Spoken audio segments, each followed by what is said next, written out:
Hi there. Thank you for your interest in my updated systematic review on preventing type 2 diabetes in youth.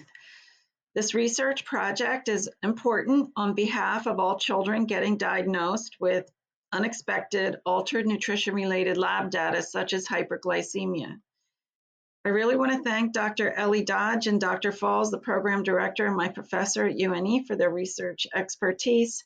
It was a rigorous process to make this process come together.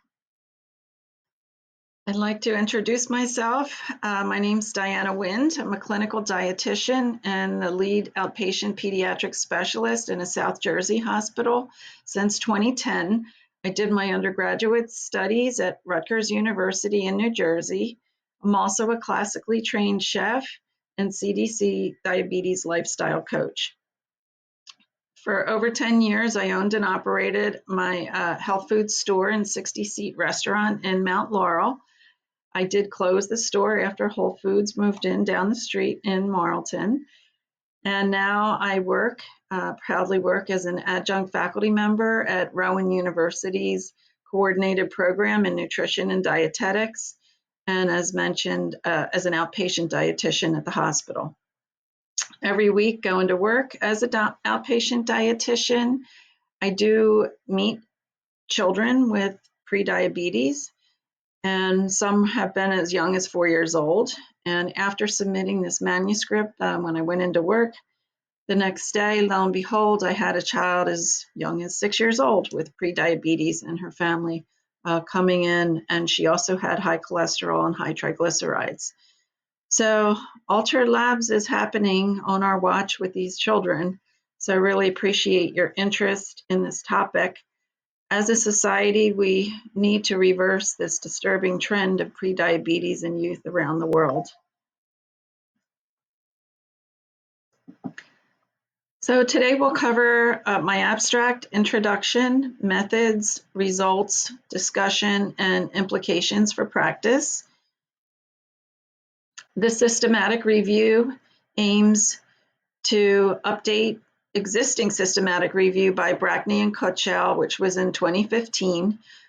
And they identified strategies for prevention of youth onset type 2 diabetes with implications for the school nurse. I'd like to add implications for the registered dietitian, and also to evaluate whether combined lifestyle interventions will reduce hemoglobin A1C with obesity and prediabetes compared to in adolescents with obesity and prediabetes who do not participate in combined lifestyle interventions. So let's get started. For a lot of reasons, prediabetes continues to increase in adults, with recent data showing this disturbing trend of rising rates in children and adolescents around the world. Globally, 464 million people have impaired glucose tolerance, and it's predicted to worsen to 638 million by 2045. Child obesity is the leading cause of prediabetes in children and adolescents. And since 1980, adolescent obesity has quadrupled, which is caused by many reasons, but one of the key reasons is that the food environment has become increasingly obesogenic. I added this graph, which I really like. If you can see, I know it's a little small print. This is from the CDC, and it shows the prevalence of overweight and obesity and severe obesity among children and adolescents aged 2 to 19.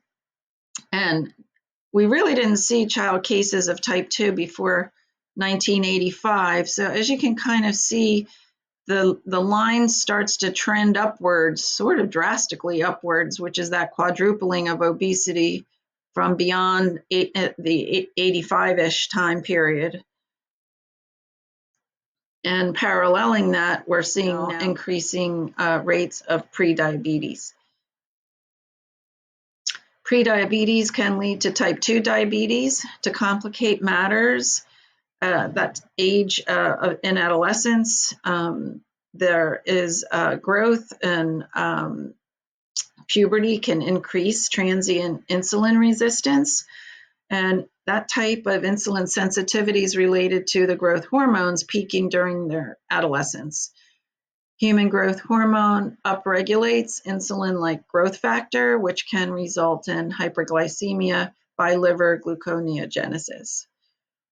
I use the prediabetes diagnosis criteria from the Pediatric Endocrine Society and the American Diabetes Association. A1C between 5.7 and 6.4, impaired fasting glucose between 100 and 125, and 2-hour oral glucose tolerance test in the range of 140 to 199. Prediabetes is dangerous, especially for children, and at least one study has shown that adolescents have reached the rate now of 1 in 3 having prediabetes. Youth with prediabetes have greater risks for harmful macro and microvascular complications and progression to type 2. The prediabetes and diabetes risks include affecting multiple organs, including the brain, gut, adipose tissue, the muscle, pancreas, and liver. And as mentioned, increased risk for type 2, heart disease, and kidney disease. And it affects children and adolescents more than adults. Apparently, there's 20 to 35% annual decline in beta cell function in adolescents in the age of 10 to 19 with type 2 that was reported in the Today study, compared to only 7% decline in older individuals with type 2. So that's very concerning.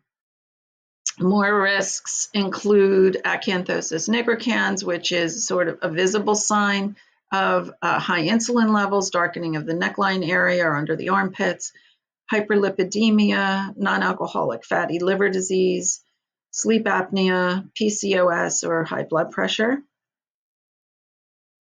Also, individuals with obesity may experience weight stigma, bullying, and that could all reduce quality of life, which can cause anxiety and depression and worsen insulin resistance. Uncontrolled diabetes can be very serious later in life, leading to blindness, retinopathy, nephropathy, neuropathy, and amputations, and even early death. The good news is type 2 can be prevented, or at least delayed, or the progression slowed down. And combined lifestyle interventions are considered the preferred treatment, which was used in the CDC's DPP program, Diabetes Prevention Program. However, that was designed for adults and not children. So we're in new territory now with seeing if some of those combined lifestyle interventions are effective in youth. And some of the research that I came across actually did have some combined lifestyle interventions similar to the DPP program. The methods in my systematic review were searching 3 different databases. Mainly PubMed was the big one, but I did use Embase and CINAHL also in a systematic search. I used preferred reporting methods protocol by Prisma, and I used their checklist and their flow diagram specifically for updated systematic reviews. Each article that was selected was summarized, and I included it in the appendix in my manuscript. And I assessed quality and risk of bias using the Academy of Nutrition's quality criteria checklist. I then issued a conclusion statement that was rated based on my findings. The inclusion criteria was human subject research, randomized controlled trials, adolescents aged 10 to 18 that had ideally prediabetes and obesity, but if they had just obesity, I still did consider the study, not on any medications, and in the English language. Exclusion criteria were if they were not human subjects being studied, under age 18 or over age 18, on weight loss medications or metformin, or had other medical conditions like PCOS. And if it was not in the English language, which I did find a few that were hopeful, but they were unfortunately only in Spanish. Intervention sites could be anywhere, school-based, family-based, community, clinic or hospital, or home or telehealth. And my findings, it looks like a lot, but it actually, there weren't that many with prediabetes. So I did find 1,627 articles. I went through them again carefully and noticed I had 80 duplicates, so they were removed. After further screening, I yielded 24 articles of interest. 7 were school-based, 3 were family-based, 3 were community, 5 were clinic or hospital, and 5 were home-based. And then there was one that was split, a hybrid between hospital and home. And in the results, it was interesting. More than half were involved minority populations. Only one was significant in reducing A1C. And diet and exercise were in many of the articles that were selected, and showing risk factors that lead to non-communicable diseases like prediabetes could be significantly reduced. So here you can see in this graph, the outer A1C and the fasting glucose results were pretty limited compared to the diet and lifestyle, combined lifestyle interventions that were the majority of the studies.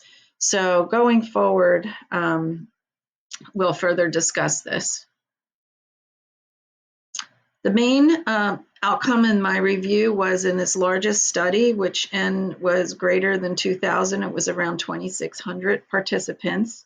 It was in Saudi Arabia, and they randomly picked 60 schools. The students were around age 12 to 18. They were divided into 3 groups based on their A1C, within normal limits, prediabetes, or diabetes.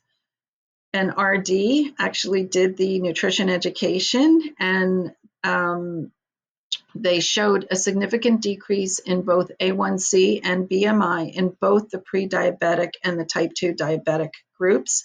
P was less than 0.001. And the RD held the follow-up meetings every 3 months on Zoom or on social media. So the hybrid really was very effective.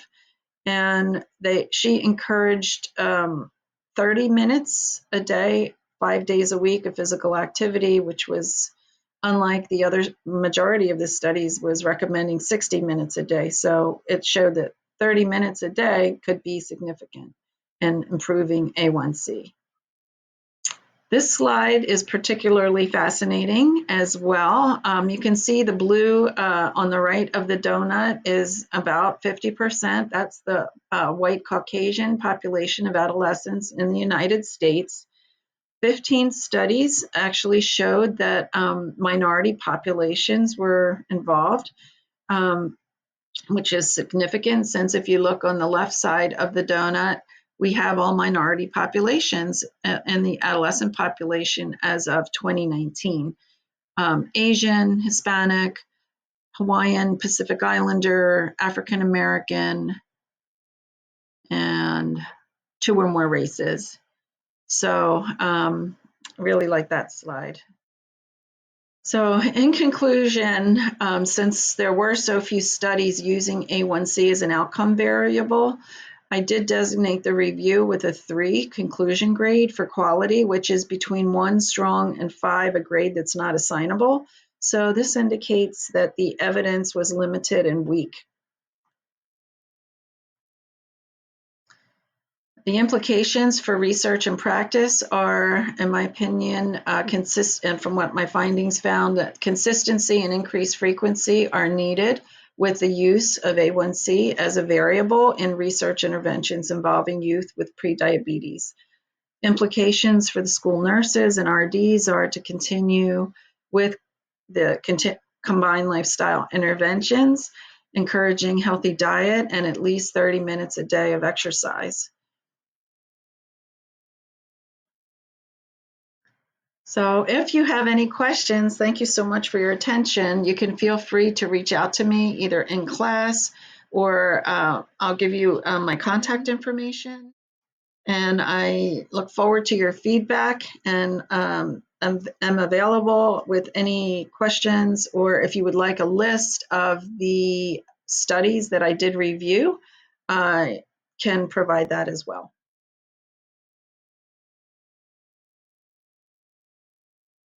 Thank you.